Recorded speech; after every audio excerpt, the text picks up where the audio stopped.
In 1959, this great film was not a success. It was, I told the audience I saw it at the bottom of a double bill at a drive-in. It wasn't presented in any sort of prestigious way. Didn't make money. It wasn't well reviewed. And then you didn't make another movie for about 10 years. Is there a connection? Yes, there was a connection. And it was that in everything that we attempted to do, we found such a resistance in the Hollywood community to pictures that touched on the issue of race. And the issues of race did not always have to be tragic. You could talk about race in comedy, you could talk about race in musicals, you could talk about race on many differing levels. But let's talk about it as honestly as we can. And that was a very difficult hurdle for Hollywood to make. Each time we came to the bat with such ideas, we met fierce resistance. And once you convinced the studios to do it, then you had to go through the litany of critics and public opinion and what people thought. And it was not an easy road. And in my own query as to why this was so, I began to realize that Hollywood was not at all unlike the nation itself. Hollywood was not reflecting something that was alien to America. It was reflecting America as Hollywood saw it, and Hollywood thought it was bankable. And the task was, in trying to change Hollywood, perhaps we should change the society, change the social scene.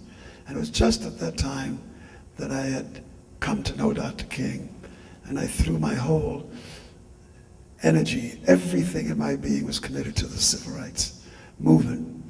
And while the career was building and a lot of popularity, my first Broadway show, I won the Tony Award, but I didn't go back to Broadway for a very long time after that. And I just stayed in the movement, in the movement.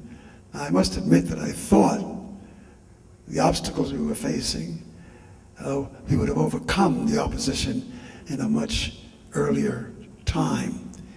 But when we dug deep and found out how tenacious the issue of race and the rage around the issue, it took us a while.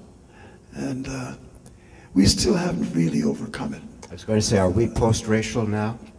I think we're better off now than we were, but I think that any suggestion that we are dwelling in some millennia, in some racial utopia? Some great utopia, that we have come, that we have arrived, then I think it would be folly to pursue that thought.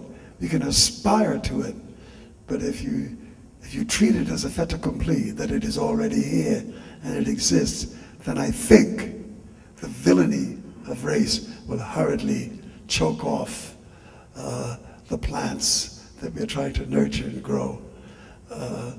It would not be the first time.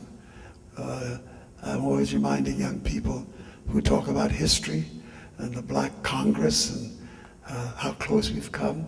Well, that's the way it was at the end of the Civil War. We had many black men who served in the Congress of the United States of America, and we took it for granted that all was well at the end of that war that Lincoln had delivered, only to find that because of our own naivete and the carelessness of history, we entered into 100 years of segregation, brutal segregation. And I think that we are always on the edge of losing what we have gained if we do not tenaciously protect what we have gained.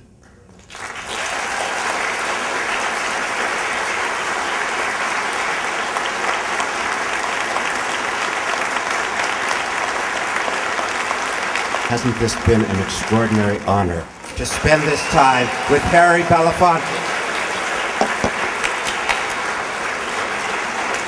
Mr. Belafonte will be coming into the lobby if you'd like to meet him.